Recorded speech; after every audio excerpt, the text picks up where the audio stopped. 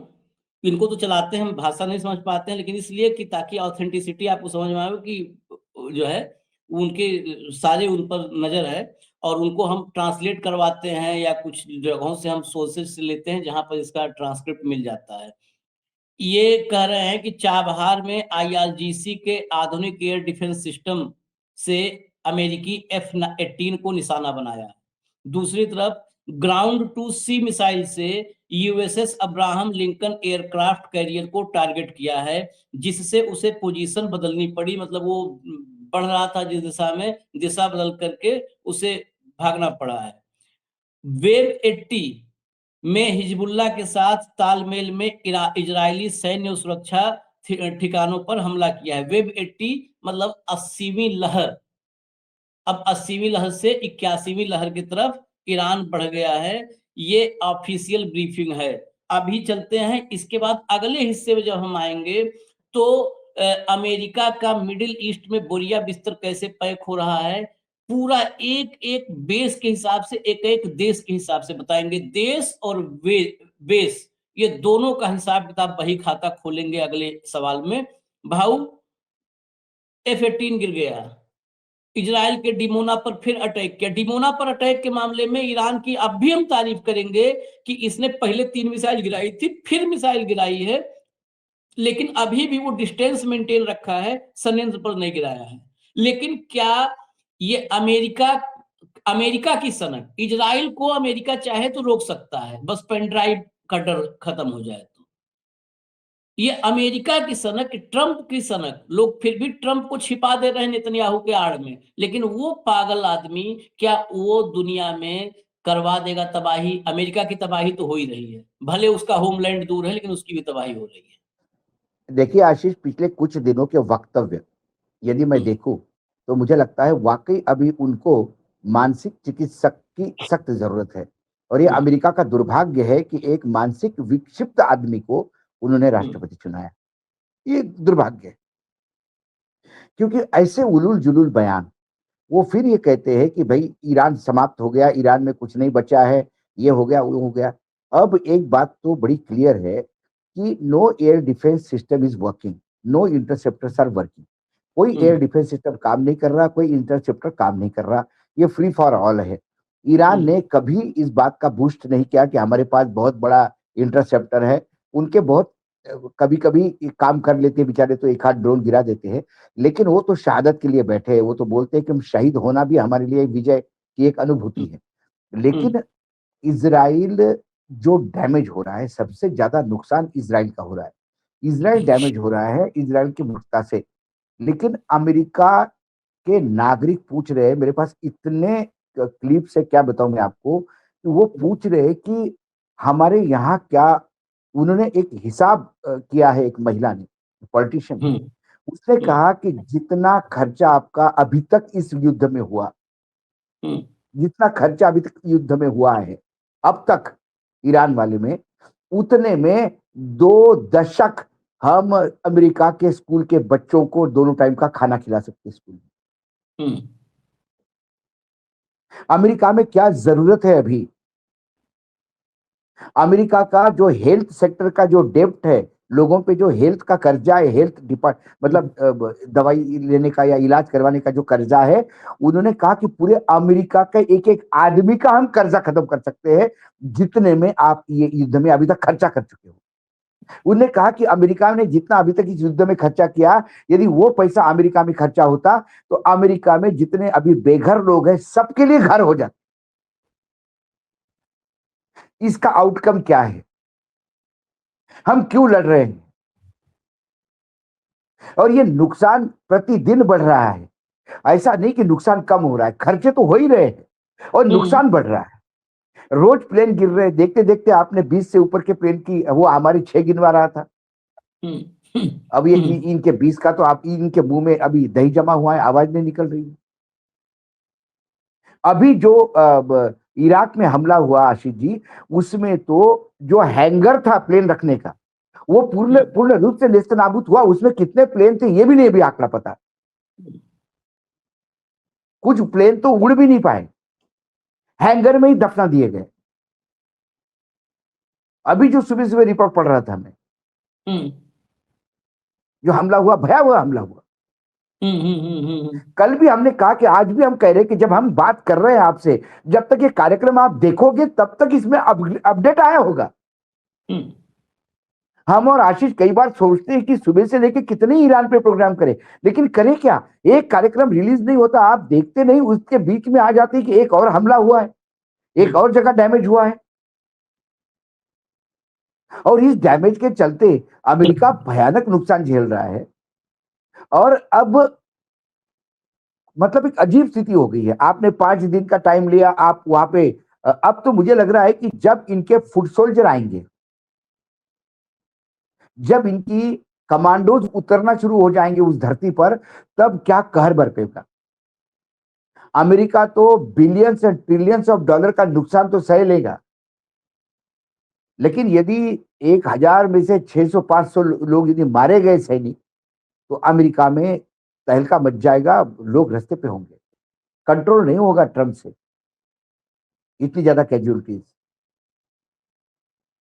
कर फिर कैजुअलिटीज हुई है तेहरान में, जो एयरबेस, मैंने जो बताया आपको, इनके बेस पे जो हमला हुआ है, उसमें करीब करीब 8 सोल्जर की कैजुअलिटीज हुई है। उसका अब वो जवाब ही नहीं दे पा रहे, भाग रहे हम जवाबों से। और विक्षिप्त का तक अभी लिमिट यह हो गया है कि इधर ईरान कोई और कहता है, उधर वो कुछ और कहता है। उन्होंने कहा कि ईरान वालों ने मुझे, अभी एक स्टेटमेंट मैंने सुना, उन्होंने कहा कि हमको एक ईरान वालों ने गिफ्ट भेज दिया बहुत बड़ा, मुझे तोहफा, तोहफा भेज के गिड़गिड़ा रहा है, बोले मेरे।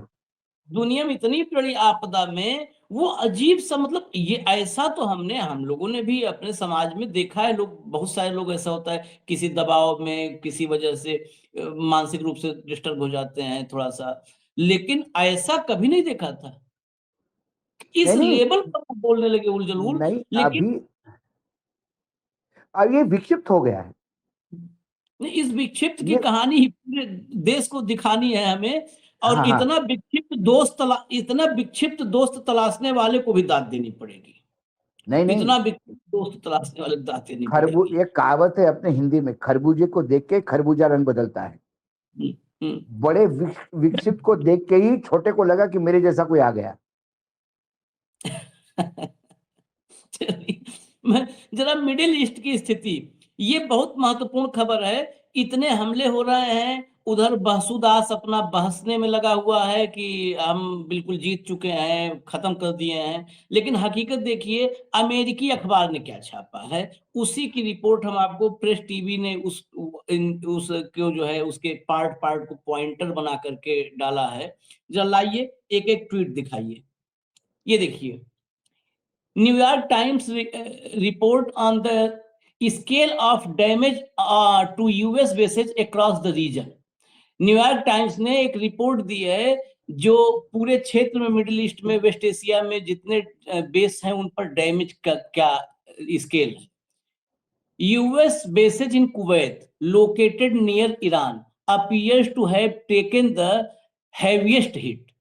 कुवैत में जो ईरान के करीब है, वहां पर जितने बेसेज हैं वो सबसे ज्यादा जो है नुकसान उनको पहुंचा है। In an attack on the port of Shuaiba the army's tactical operation center was destroyed, killing 6 US soldiers.